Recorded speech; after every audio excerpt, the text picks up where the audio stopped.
2020 on ID.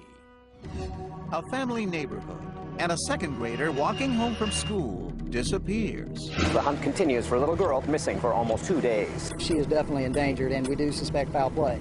As a mother pleads for her child, I love you, and I just want you to come home. the search uncovers a shocking truth. A neighborhood filled with known sex offenders. You're making my child walk in a jungle of monsters every single day. And families wondering, are there more predators lurking? Every person I see, I'm in my mind, I wonder. What happened to Summer Thompson? I want to know what this monster did. A mother torn by grief. A community determined to help. We both looked at each other, and it was like we had to do something. And a killer with no place to hide. Watch out, we're coming. We're gonna get you.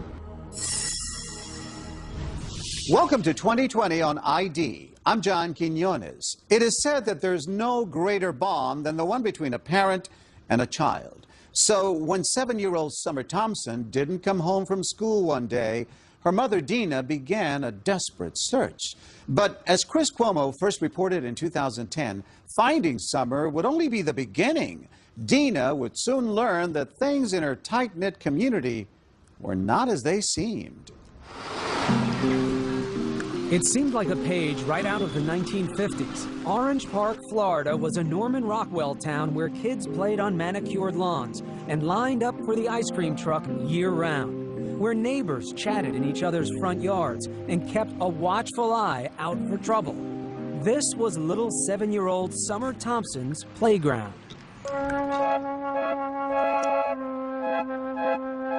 They nicknamed her Grace. Because she was so klutzy. I mean, she could not walk and chew bubble gum at the same time. But she loved to dance. She wanted to be a ballerina. But there was nothing awkward about Summer when it came to showing her affection. I mean, she just wanted to hug everybody. She just always wanted everybody to be happy with her. Not surprising, then, that Summer took it to heart whenever she got teased. What does a pretty girl like that get teased about? She, she had problems, like, actually with her speech, like, yiddle instead of little. And she was in some special classes to try to help her with that kind of thing, and that they made fun of that fact. Our story starts here, October 2009, when that teasing came to a head. Summer was walking home from school with her older sister, her twin brother, and some friends. A schoolmate made fun of her, and the two exchanged words. Upset, Summer ran off past the other children, disappearing into the crowd ahead. But when her twin brother and older sister arrived home just 15 minutes later, Summer wasn't there. Dina, a medical receptionist, had a friend waiting at the house to watch the kids that afternoon. I texted my friend, and I said, just wanted to check and make sure that everybody made it home okay. He texted me back that Summer didn't come home from school. That was at 4:03 that afternoon, more than an hour after school let out. I mean, panic-stricken from the moment I got that text back. I couldn't get that through my brain. Like, what do you mean she didn't come home? She's never done that before. And what calls do you make? Every single person that I could possibly think of in our neighborhood who I had a phone number for, whether it be her older brother's friends, whether it be her older sister's friends, anybody and everybody who lives in my neighborhood. Armed with flashlights, neighbors searched through yards, parked cars, and sheds for any... Within hours, hundreds of residents from Orange Park, Florida were out in the streets searching. By evening, Dina Thompson was living every parent's worst fear, the unthinkable. Summer had vanished in plain sight. I love you, and I just want you to come home. I just want you to come home. The mystery on everyone's mind, how could this have happened without anyone seeing a thing? Nothing. It's a bright and sunshiny day. It's 15-mile-an-hour school zone. Just about everyone on her street knew Summer, the little girl who considered everyone a friend. This man lived more than a half-mile away, but says Summer and her siblings often chatted with him on their way home from school. They loved to play with his dogs. Very trusting. I hate to say it, but, she was the type of person, she didn't know no stranger. And the school crossing guard says it was hard to miss the little girl who always gave him a hug. But on that day, he says he didn't see her. She is definitely endangered, and we do suspect foul play. By nightfall, Dina Thompson was numb with fear. Summer was out there in the cold and dark. She only had her little, like, jogging suit jacket on, and that's all I can remember thinking is that she's somewhere cold and hungry and scared. I mean, all I could do was stay outside because if she was going to be cold, I was going to be cold. Through the night, neighbors kept hope alive, singing Summer's favorite song. You are my sunshine, my only sunshine. You make me happy. The 7-year-old is now the center of a nationwide Amber Alert, even though there is no confirmation she was abducted. Day 2, Dina took her appeal nationwide. She's one of the most loving little girls in the whole wide world. She doesn't know a stranger, and if somebody has her, please just bring her home. She's got a twin, and he misses her, and we all miss her, and we just want her to come home okay. That's all I wanted. I didn't care at that point if this thing got in trouble or not, as long as she got brought back to me safe, alive. Were you believing at that point? Maybe? No, I can't explain it, but I just knew that she was gone. On a hunch, one detective thought to search the dumpsters, but they'd already been collected and were headed off in 23 different trucks to a landfill in Folkestone, Georgia. Police halted the trucks en route and began sorting through 564 tons of garbage, looking for one little girl. With deep regret and sadness that I have to inform you that a body has been found. 48 hours after Summer went missing, the world finally heard the news, which Dina Thompson had already known deep down in her gut. All I remember is losing it. I mean, literally losing it. Neighbors telling me they could hear me, the shrills across the street. The senselessness of it. Why mine? Why anyone's? And my baby was thrown in the trash. How could you do that? How could anyone do that? Pray for her. Did she go now? Oh. Within hours, police were on the trail of a monster. There is a child killer on the loose, and that's why we're going to catch this person and bring him to justice. This house, which was being renovated at the time, was their first stop. It was the last place anyone said they'd seen Summer alive. He says he was at this home Monday afternoon, and Summer ran up to the place and told workers they were doing a good job on the renovations. According to reports, there was another reason police were possibly interested in this house. The rug, which Summer's body was allegedly wrapped in, may have come from the construction dumpster there. According to these Clay County public records, Vincent Design and Bill is the construction And then, company. what seemed like a huge red flag. One of the men working at the construction house was a registered sex offender, but the community was in for another shock. Turns out being a registered sex offender here, in this seemingly pristine neighborhood, is all too common. 162 registered predators and sex offenders were located within a 5-mile radius of Summer's home. When we come back, a neighborhood on edge. It's scary to think how many people are actually doing that in our community right now.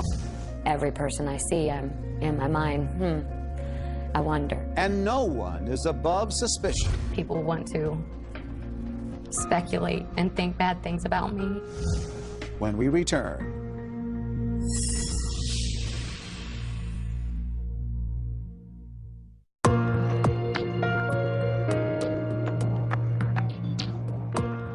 Seven-year-old Summer Thompson has vanished while walking home from school. As police continue their investigation, early clues point to someone nearby. But are they looking in the right direction? Once again, Chris Cuomo. As the hunt continues for a little girl. Wearing a red jumpsuit, she had a red bow in her ponytail. The missing 7-year-old's mother pleaded for her daughter's return. You don't do this to a little baby and put my baby in the trash. After Summer Thompson disappeared, the residents of Orange Park, Florida were stunned to learn that their children had been walking through a virtual minefield of registered sex offenders each day. 162, living in just a 5-mile radius of Summer's home. It's scary to think how many people are actually doing that in our community right now. And I'm talking not in dozens, I'm talking hundreds of cases that we got out there. It's a very scary thing. Had you any idea? No. Another surprise for Dina Thompson was that early on, she and her friends were under suspicion, because in many other missing child cases, family members have been implicated. That's one of the things that hurts me the most, that people want to speculate and think bad things about me. When it came out how many predators were in the neighborhood, Dina says she took more heat for being a single working mother who let her kids walk home themselves from school. But that decision was really made by the state of Florida. By law, because Dina lived less than a mile away from school, her kids weren't eligible for busing. Unbelievably, in Florida and 22 other states, registered sex offenders can live and work within 1,000 feet of a school. That makes no sense to me. You're making my child walk in a jungle of monsters every single day walking home from school. According to these Clay County public records, Vincent Design and Bill is the construction company working on the vacant home on Gano Avenue. George Vinson was one of those offenders. He worked at that construction house along Summer's route from school. But Vinson hadn't worked there that day, and his story checked out. The two men who had been there were also cleared.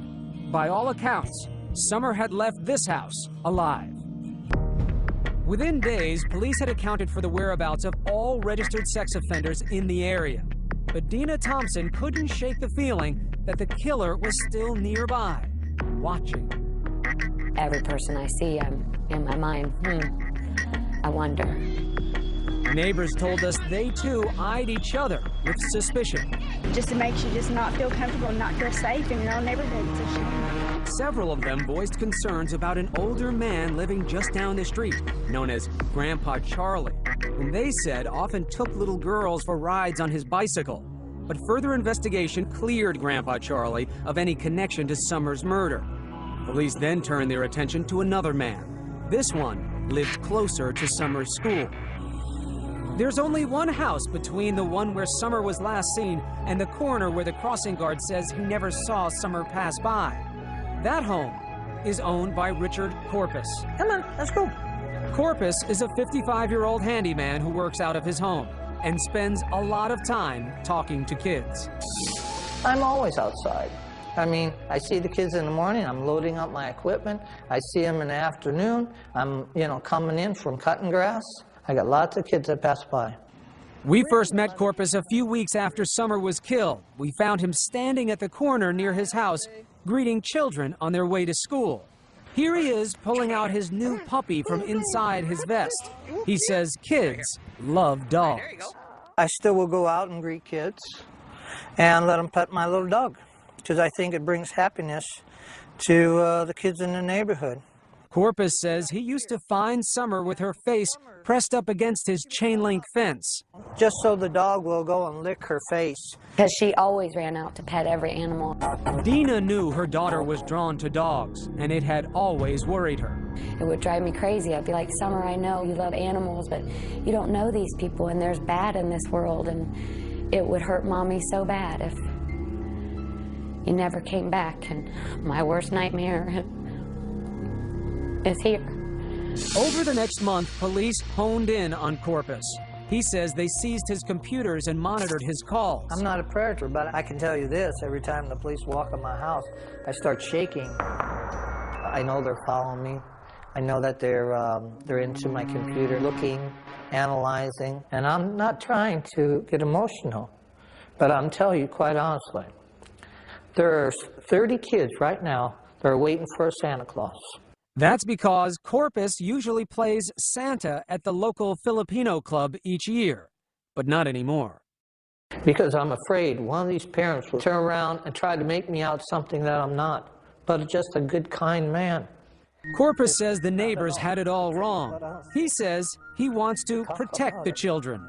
I really watch these kids. It's like when they come home from school, when they go into school, like especially at the end of school. But, the reason I watch the kids is because I'm scared for their safety. When we get back, police keep Corpus in the crosshairs, but turn their attention in a new direction. Why did the shed at this house suddenly disappear?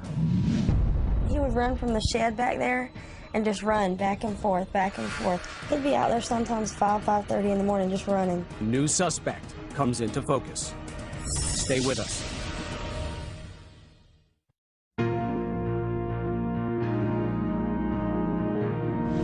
Since Summer Thompson's murder, police have focused on one possible suspect, but they're about to find another. Meanwhile, Dina reflects on her last moments with Summer. Once again, Chris Cuomo. This is Good Morning Jacksonville. Good morning out there, October 19th. This is Good Morning Jacksonville. Thanks for joining us. Nearly every detail of the morning her daughter disappeared is still vivid in Dina Thompson's mind. And what she remembers most is how Summer didn't want to go to school that day. She had Monday-itis a lot, you know. Monday-itis. Yeah. She didn't, necessarily want to go to school on Monday. Dina spent more time than usual getting Summer ready that morning. And she asked me to put her hair up, and I put her hair up in a red, red rubber band. But there's one detail Dina can't remember, and it haunts her to this day. I like to say that I told her I loved her. I'm pretty sure I did, and that I hugged her, but for some reason, I can't remember that part of it. But every one of those little acts that you did that morning is an I love you, isn't it? But not knowing if he actually said it. Cut a couple lawns and... But for police, it was what Richard Corpus was doing that day that concerned them over the next several months. Some found Corpus's alibi suspicious. He claimed he'd mowed the Lions Club lawn that morning, but that wasn't his usual day. He claims he got back home just as the children were getting out of school and unloaded most of his equipment into his garage, even though he was supposedly heading back out to mow another lawn. Corpus says he never saw Summer that day, but he does remember seeing Summer's twin brother and sister pass by. He says he was too busy to chat. And the little boy, I do believe was the twin, asked me, oh, can I have a ride on your trailer? No. Stay with the group, okay? I have to go. Corpus explains being in such a hurry by saying he went into his house to do paperwork for about an hour, then headed to the country to mow his friend's grass. Police would later search his truck for blood and fingerprints. But police were putting so much manpower into Corpus, they were missing something right under their noses. Investigators had spent most of their time on this house, Corpus's house, because the crossing guard at this intersection said he didn't see Summer. But what if he missed her? If Summer had moved just a little bit farther down this street, Gano Ave, just 2 houses down, there is a home that holds many secrets. Turns out police already had a sex crime investigation pending on a 24-year-old man named Jared Harrell, who lived in this house. But police didn't know that because he'd given them a fake address. It took this couple to put the pieces together. Hair stood up on the back of our necks. We both looked at each other, and it was like we had to do something. Rod Buchanan is a local landscaper. His wife, Lisa, is a nurse. 2 days after Summer's body was found, they were driving down Gano Ave. This is the house here. The vehicle was pulled right there in the driveway. When they spotted Jared Harrell's car at this place, just 3 houses down from the last place Summer was seen alive. Just a gut instinct, just get that sick, icky feeling. We got goosebumps. 2 months earlier, the Buchanans say their children had discovered Harrell's chilling secret. It started when they say they found he'd been stealing things from them while living at their apartment and asked him to move out. They say Harrell left immediately, but he left behind his computer. That would be a mistake. They decided to search the computer at that point, and that's when they found, it was right there on the desktop. There was no effort made whatsoever to hide the material. They told their parents they found child pornography on Harrell's computer, a lot of it. Our daughter and her fiance both are just extremely distraught over what they saw on his computer. Hardcore stuff. Yes, sir. Stuff that our children shouldn't have seen. Should have never had to see. As soon as they made the alleged discovery, Rod took his wife and daughter to the police to turn over the computer. Flash forward 2 months to October. And then you hear of really profound tragedy. Summer disappears. Yeah. And did you know when you got that news about Summer where Harold was living, that he was on Gano Avenue at the time? You know, it's like surreal. You see this child went missing and your heart just goes out for that family and you don't think anything about you or your family at that point. And then we started thinking about it and we're like, wait a minute, Jared lives over there.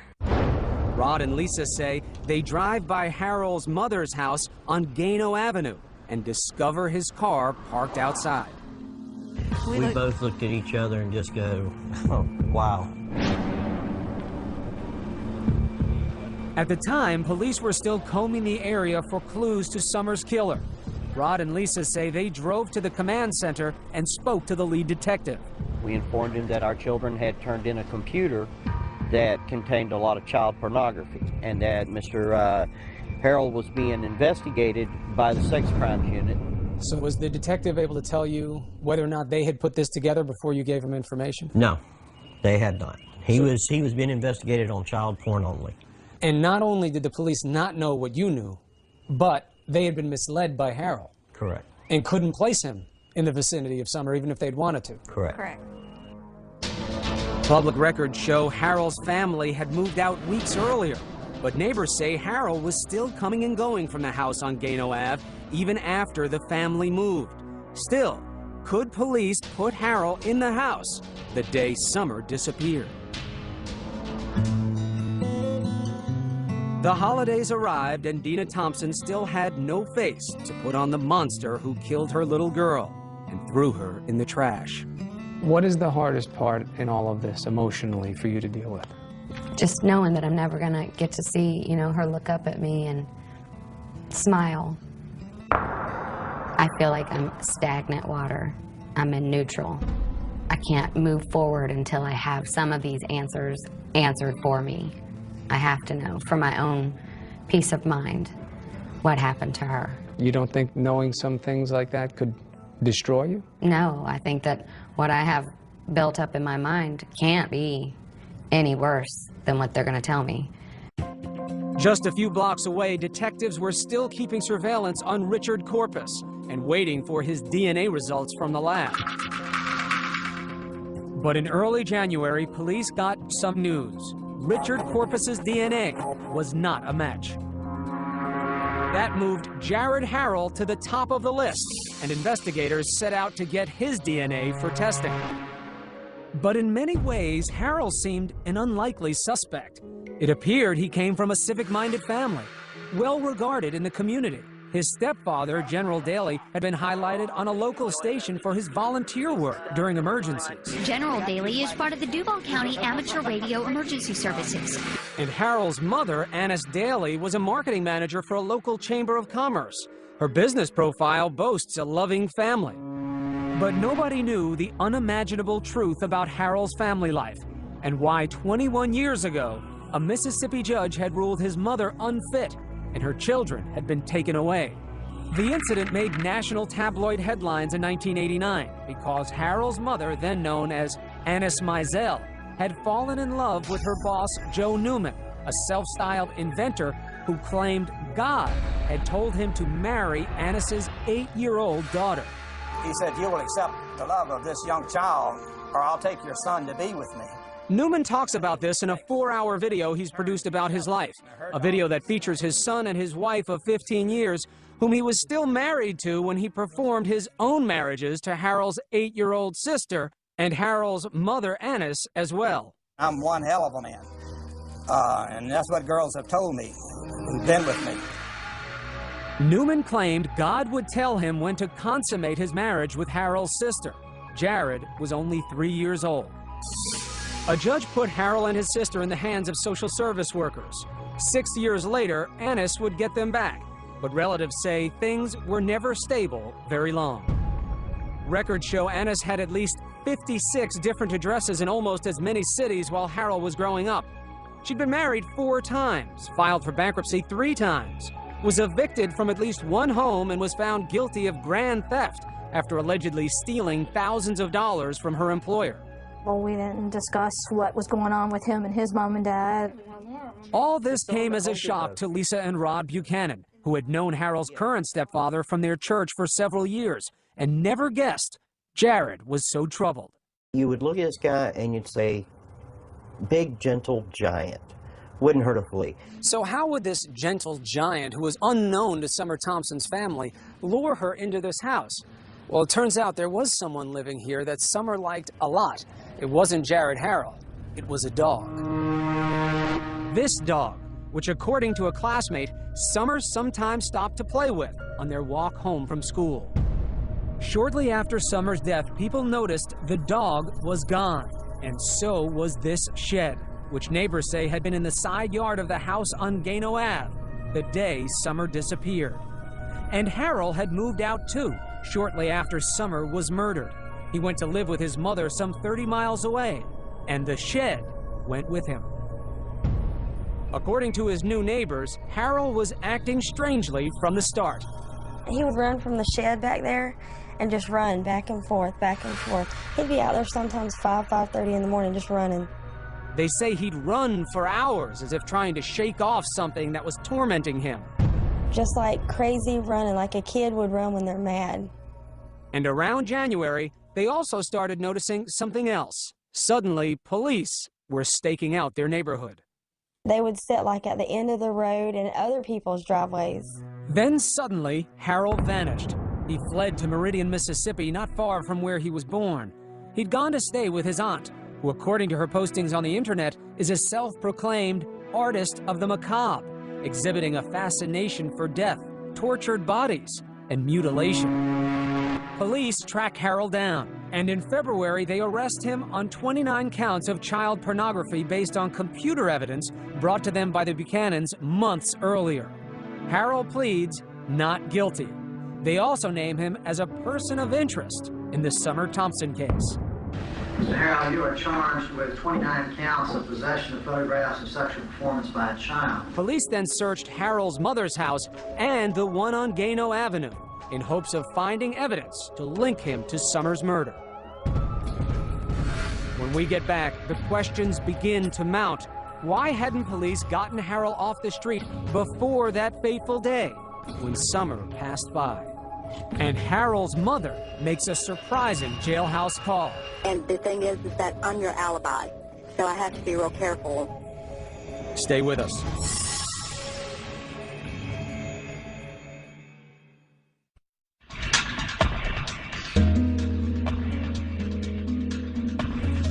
Jared Harrell is in jail on child pornography charges, and police have named him a person of interest in Summer Thompson's murder. But why had it taken so long to arrest him? And would authorities find enough to prove their case? Once again, Chris Cuomo. Police worked late into the night as they searched both houses where Jared Harrell lived, looking for evidence to link him to the murder of Summer Thompson. I never really noticed him. I never really suspected this guy. 2 houses away, Richard Corpus, the man who police had suspected for months, was breathing a sigh of relief. If I didn't have a family, I'd probably be dead. I probably would have killed myself around Christmas. Because that's how deep it got to me. Because I couldn't clear my name. In the meantime, Jared Harrell was sitting in a Mississippi jail on $1 million bond. A few days after his arrest for child pornography, Harrell's mother gives him a call. Keep your chin up, keep your mouth shut, and get an attorney. Trying to just don't believe anything. Honey, I don't believe anything. Trust me. And the thing is that I'm your alibi, so I have to be real careful. Police records say Harrell and his mother both claim they were together during the critical hours that Summer disappeared. So who was this 24-year-old who still lived with his mother and depended on her financially? Relatives say Harrell had always been overweight and slow in school. He'd often been picked on, even by his 2 younger stepbrothers. His MySpace profile, taken down just before the arrest, paints a picture in contrasts. There was the 250-pound kid who could laugh at fat jokes on YouTube videos. Is this face really strong enough? And then glimpses of someone who can't take it anymore, seemingly wanting revenge. Tops on his playlist a song called Waking the Demon, in which the victim of bullying is transformed by blind rage, viciously attacking and killing his tormentor.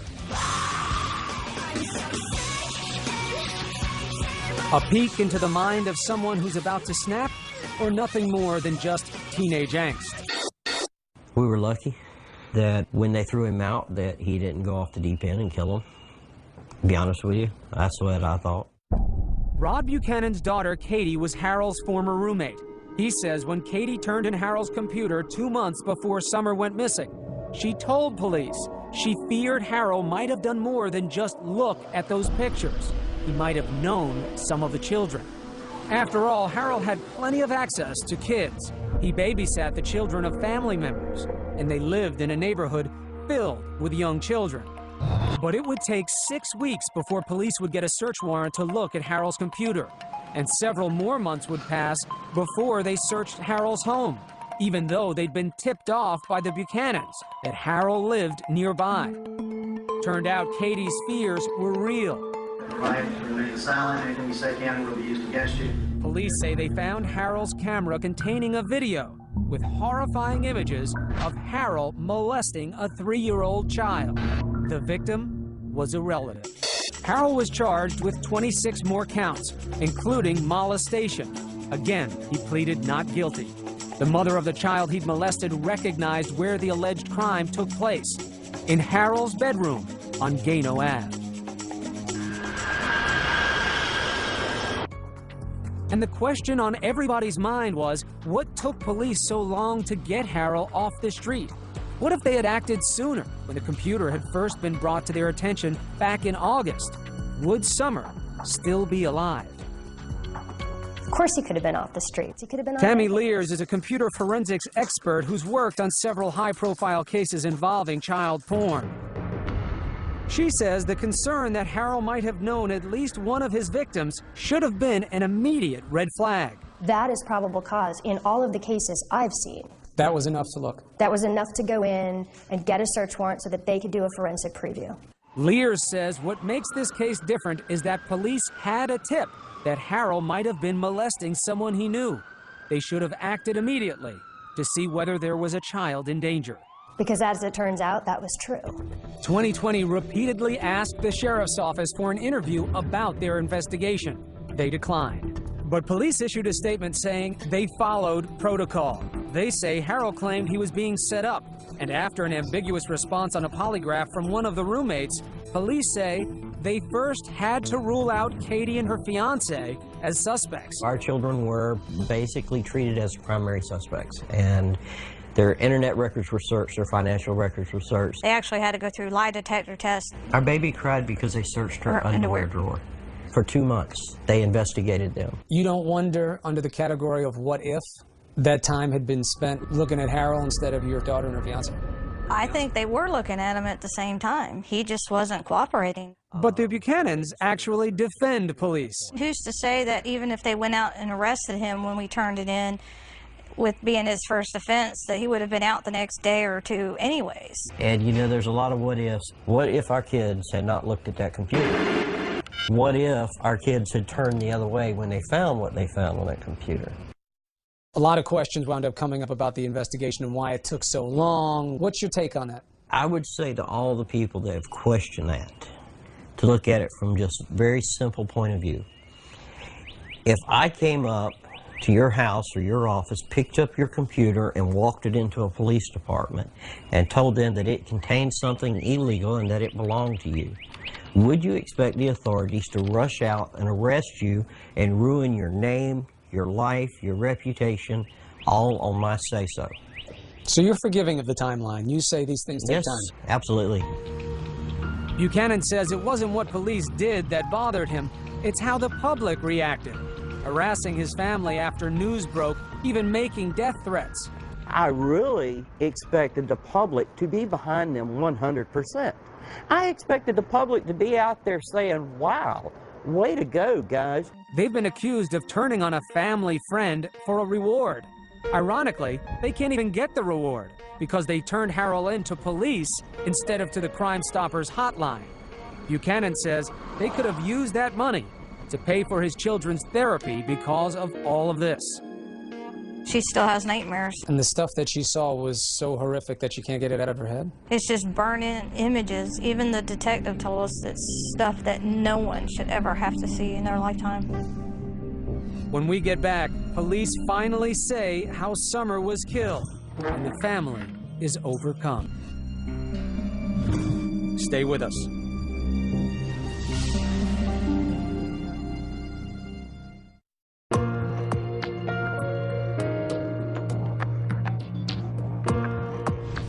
Watch out, we're coming. We're gonna get you. This was Dina Thompson just days after Summer disappeared. And this was 5 months later, after news broke that Jared Harrell had been charged with the murder of her little girl. Jared, Harold, we got you, and you ain't getting away. Police said they had a DNA match along with other forensic evidence. He contacted Summer as she was walking home from school. We have evidence that will show that Harold assaulted Summer and killed her and dumped her body in a dumpster, which ultimately ended up in a landfill in Folkestone, Georgia. They were certain they had their man, but Harold pleaded not guilty. I mean, I want to talk to him. Months earlier, before she ever knew whom would be charged, Dina told us she wanted to meet the killer face to face. What would you say? Why?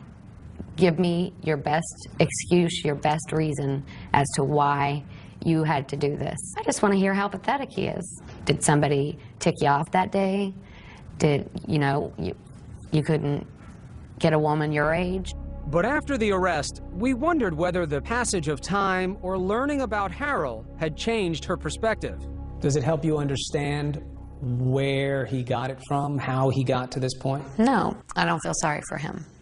You make choices in life, and all of us go through trials and tribulations. I've been through similar circumstances in my life. You make choices. Stop the cycle, end the abuse. Don't do this. After Harold was charged, Dina finally did get a few answers, but they were difficult to hear. Just hearing asphyxiation, that's enough to destroy you, to break you down. While Dina was talking, her sister was overcome and fainted. At the press conference, your own family couldn't take it, hearing it.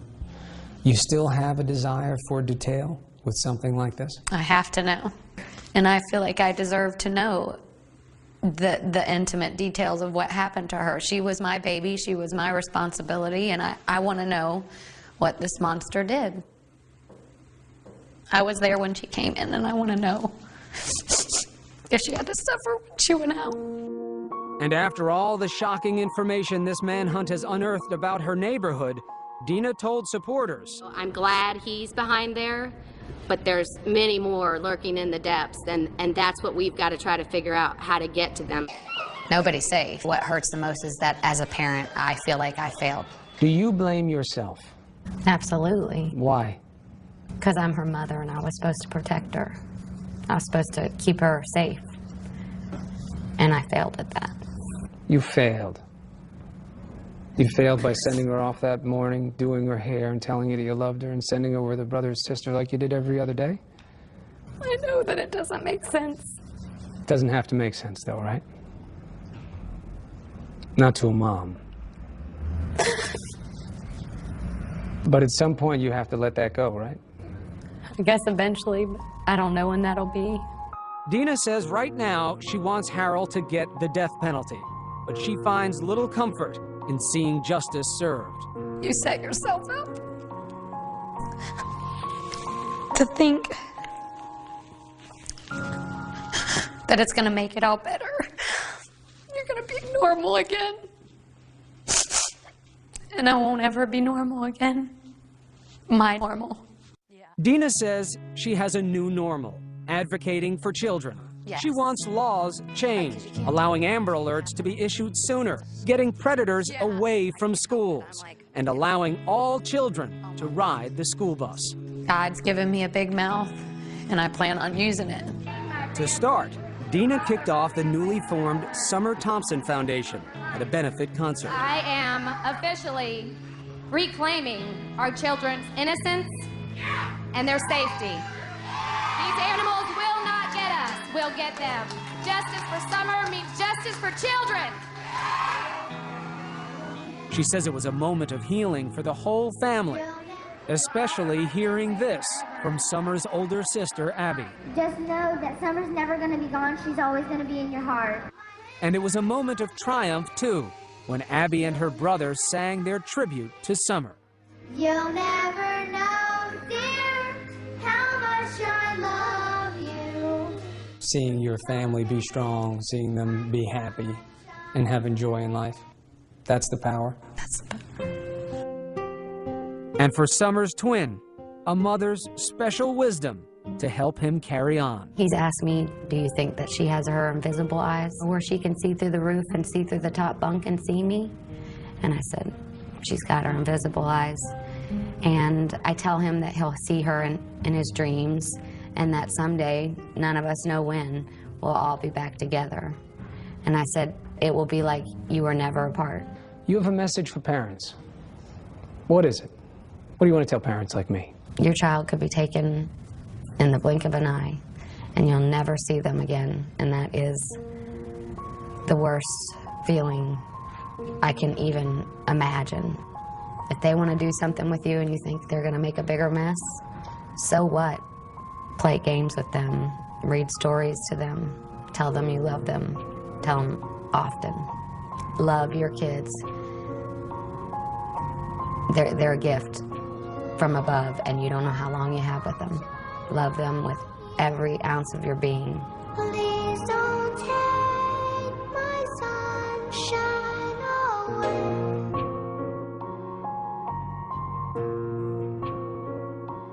Jared Harrell later pled guilty to the murder of Summer Thompson. He was sentenced to life in prison. As of 2015, the changes to the laws that Dina advocated for have yet to be enacted, but she continues to hope they one day will be. I'm John Quinones. Please join us next time for another edition of 2020 on